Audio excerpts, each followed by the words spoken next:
Prince Kamboj जी जगाधरी से। राधे राधे महाराज जी। महाराज जी, क्या भगवान तक पहुंचने के लिए बहुत ज्ञान, बड़े बड़े शास्त्र और लंबी साधना जरूरी है? एक सीधा साधा आम इंसान भी सच्चे मन या सरल प्रेम से प्रभु को पा सकता है?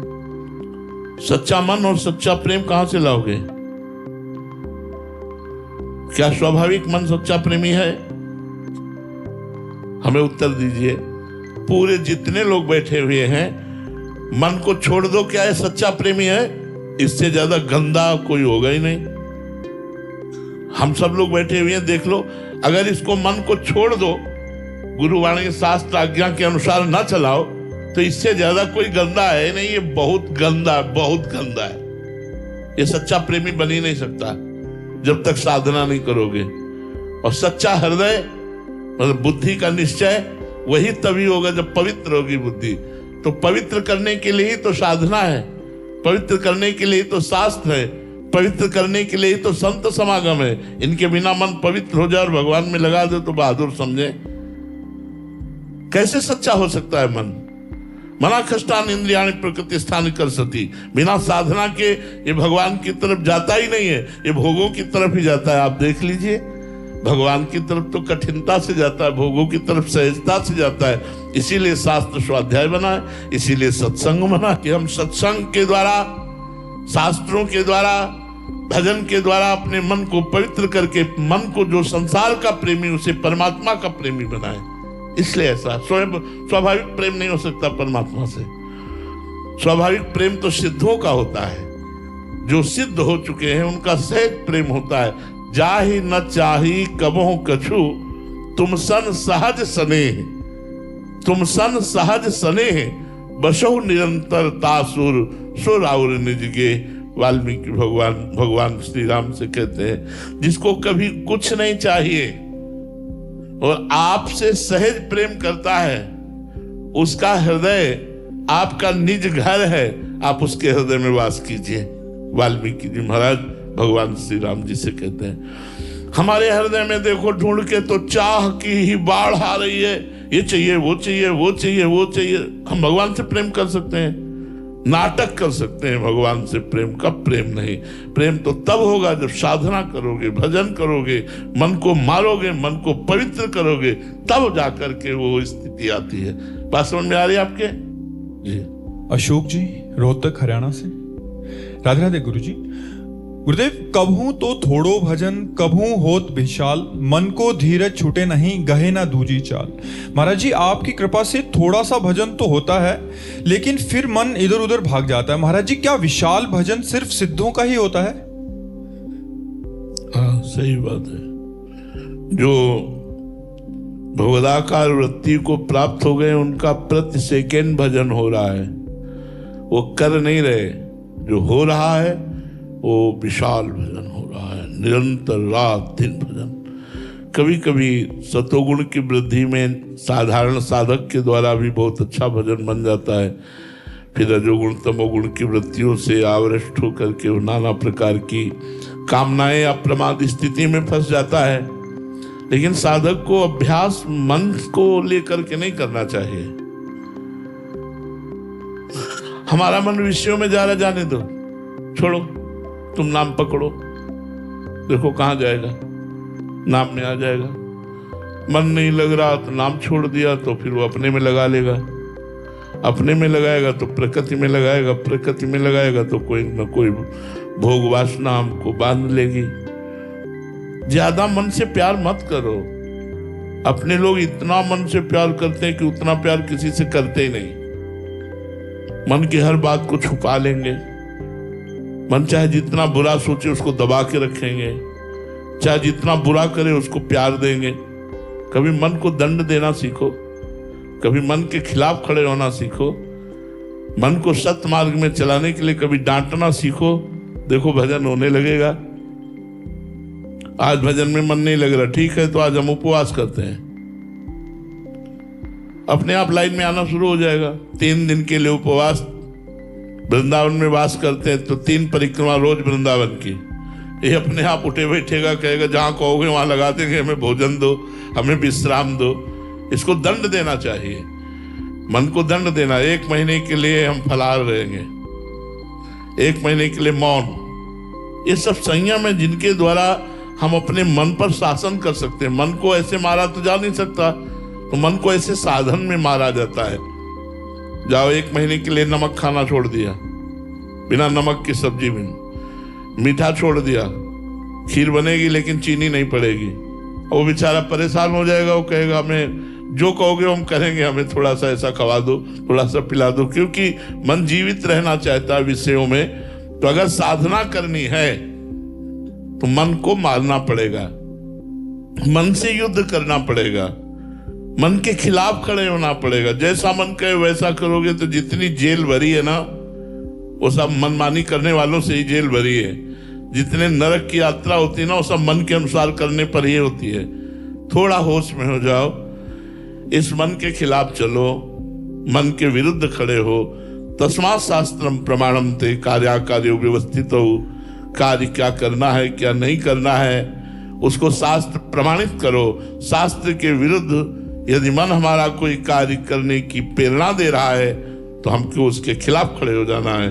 वो चाहे जितना जलावे, चाहे जितना व्यथित करे, हमको धर्म विरुद्ध आचरण नहीं करने, तो फिर हमारा भजन बढ़ने लगता है। और जब मन भजन में लग जाता है और भजन परिपक्व होने लगता है तो फिर भजन करना नहीं पड़ता, फिर भजन होता है, स्वयं होता है। हमें जपना नहीं पड़ता, अपने आप जप होता है। केवल सुनते रहो, उसी का आनंद लेते रहो, उसी में डूबते रहो। इसलिए पहले अच्छे से भजन का अभ्यास करो। विशाल भजन तो बात तुम्हारी सत्य है कि सिद्धों का ही होता है जो रात दिन भजन में लगे हैं। सुरजीत कौर रंधावा जी, राधे राधे महाराज जी। महाराज जी, मेरा प्रश्न है कि क्या इच्छाओं का शांत हो जाना वास्तव में भक्ति में प्रगति का संकेत है? कभी कभी ये मन की थकान या वैराग्य या सूक्ष्म अहंकार से भी हो सकता है। नहीं नहीं नहीं, ये भक्ति की वृद्धि का ही प्रतीक है। जैसे जैसे इच्छाएं शांत होती जाती हैं वैसे वैसे भगवान की निर्मल भक्ति बढ़ती जाती है। ये इच्छाएं ही जन्म मृत्यु का कारण है। ये इच्छा ही हमारे और भगवान के बीच में पर्दा है। ये इच्छा ही जीव को देहाभिमानी बना देती है। इसलिए जहाँ तक हो सके इच्छाओं का त्याग करे। त्यागात् शान्त्यनन्तरम्, त्याग के अनंतर ही शांति की प्राप्ति होती है। तो ये इच्छाओं का त्याग भगवान की कृपा से भगवान की भक्ति बढ़ रही है, संकेत है। जितनी इच्छाएं कम होती चली जाएं उतने बहुत अच्छी बात है। हरनेक सिंह जी जलंधर से, राधे राधे महाराज जी। महाराज जी, मैं निहंग सिंह हूँ। जब यात्रा करते हैं तो हर जगह साधु का सम्मान नहीं होता, लेकिन वृंदावन में होता है, ऐसा क्यों महाराज जी? क्योंकि सब जगह संतों को जानते नहीं है लोग। रजोगुणी तमोगुणी लोग होते हैं। हम लोग जब गंगा किनारे भ्रमण किए तो अब जैसे 4 लोग शराब पिए, अब नौजवान शरीर, अब 13 वर्ष से बाबा जी हैं तो 18, 28, 38, 48 सब ये पार हुई है ना। नौजवान शरीर एकदम बोले बाबा जी हो सकता है। अब बिल्कुल हमारा शरीर ऐसा था एकदम वीर पुरुष जैसा शरीर। अब तो किडनी फेल हो गई है, नहीं तो बोले ऐसे बाबा जी नहीं होते। अब 4 लोग घेर के 2-4 थप्पड़ मारे, हमने भगवान का कृपा प्रसाद समझा, आगे बढ़े। मारपीट भी सहनी पड़ती, संतों को तो गालियां मारपीट या इनाम में सहना पड़ता है। तो बाहरी लोग थोड़ी, वृंदावन में तो भक्तों की भरमार है, ये तो प्रेमियों का खेत है। यहाँ तो आप ऐसे ही माला ले लीजिए तो आपको प्रणाम करने लगेंगे, भाव करने लगे। बाहर ऐसा कहाँ, बाहर तो देखो वो जान बख्श दे, इतनी बड़ी बात है। अभी पालघर में पिछले वर्षों में सुना था कि दौड़ा दौड़ा करके, तब बताओ क्या वो राक्षस थे, क्या उनके सींग थी या वो शेर थे? अरे संत थे, उनको पकड़ लेते, दिन में जानकारी करते, अगर गलत निकलते तो पुलिस के हवाले कर देते। जान से मारने की क्या जरूरत थी? तो आज का समय भगवान की कृपा से साधुता का निर्वाह हो जाए तो हो जाए, नहीं बाहर भ्रमण करने लायक नहीं समय रह गया। अब भ्रमण करने लायक समय नहीं है। इसीलिए संत महात्मा जन भगवत धामों का आश्रय ले लिए। बड़े बड़े जो पुरियां हैं, धाम हैं, इनमें संत जन रहने लगे। नहीं पहले गांव गांव भ्रमण करते थे, भिक्षावृत्ति से जीते तो भ्रमण करते थे। संत सुखी विचरंतमयी, हम लोगों ने यही जीवन निर्वाह किया है। 20 वर्ष जो भिक्षा आकाशवृत्ति से मिल गई, खाया नहीं, रात दिन गंगा किनारे रह के किसी मंदिर में पड़े हैं, कभी किसी वृक्ष के नीचे पड़े हैं और भजन किया। अब ऐसा हो तो मार डालें। जवान साधु वो गांव में भिक्षा के लिए घुसे, कोई रो दे बच्चा, बोले बच्चा चोर है, मार डालेंगे लोग। बड़ा समय खराब चल रहा है। आज का समाज बहुत विचित्र है। नए नए लड़के सब शराब पी के ड्रग्स लेकर गंदी बातें करते हैं, साधु महात्माओं को ढोंगी पाखंडी समझते हैं। वो ये जानते ही नहीं कि संत महात्माओं का क्या स्वरूप होता है, तो वो अपमान भी कर देते हैं, अपने को सहना पड़ता है। बहुत हम लोगों को गालियां मिली हैं। जैसे कभी भूख से पीड़ित होकर किसी दरवाजे में गए, राधे श्याम, वहां निकले, देखा एकदम अब अंदर मंत्र चल रहा है। फिर वो गाली देना शुरू किया, ए भाई रोटी मांग रहा हूं, गाली नहीं यार, तू रोटी दे दे, जो देना है नहीं तो बदला दे यार, गाली काहे को देता है। ऐसे अपने लोग हंस करके बड़े बड़े अपमानों को सहा। ये संत मार्ग ऐसा मार्ग नहीं है कि इसमें हम उनको गाली दे दे। नहीं, मुझे गाली दे रहे हो, मैं मुस्कुरा करके तुम्हें क्षमा कर दूंगा, तुम्हारे अहित नहीं होने दूंगा, पीछे भी अमंगल नहीं होने दूंगा। भगवान से प्रार्थना करूंगा कि आपका मंगल ना हो, क्योंकि आप अज्ञान से हो।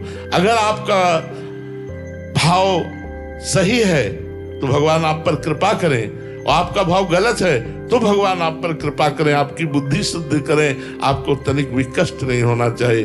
तो संत का तो यही स्वभाव भगवान को प्रिय लगता है कि जो हमें अपमानित करे, जो हमारा अपमान करके हमें मारे पीटे, उनका भी हम मंगल मनाएं, उनका भी हम मंगल मनाएं। और भगवान का हर विधान मंगलमय है ऐसा माने, तेरा किया मीठा लगे। जैसा प्रभु कर रहे हैं वैसा हम उसे स्वीकार। साधु जीवन बड़ा निर्मल जीवन होता है, बड़ा शांत कर। आप 4 गाली दे दो, हम आपका मंगल मनाएं, आपका बुरा ना मनाएं, तब तो साधुता एक अलग चीज है, साधुता एक अलग चीज है। तो समाज साधुता को नहीं जानता है। जो सत्संग करते हैं वो तो जानते हैं संतों को, लेकिन जो सत्संग नहीं करते वो क्या जानते, क्योंकि कुछ फिल्में ऐसी निकल गई हैं, कुछ बातें ऐसी निकल गई जिससे लोगों को संतों पर विश्वास नहीं। तो इसलिए हम लोगों को गालियां सहना पड़ेगा, हम लोगों को अपमान सहना पड़ेगा। अपमान और गालियां सहकर भी इस जगत का मंगल करना पड़ेगा, क्योंकि हम भगवान के भक्त हैं, हम संत हैं, भगवान के पार्षद हैं, तो हमको इनका मंगल करना पड़ेगा। जी।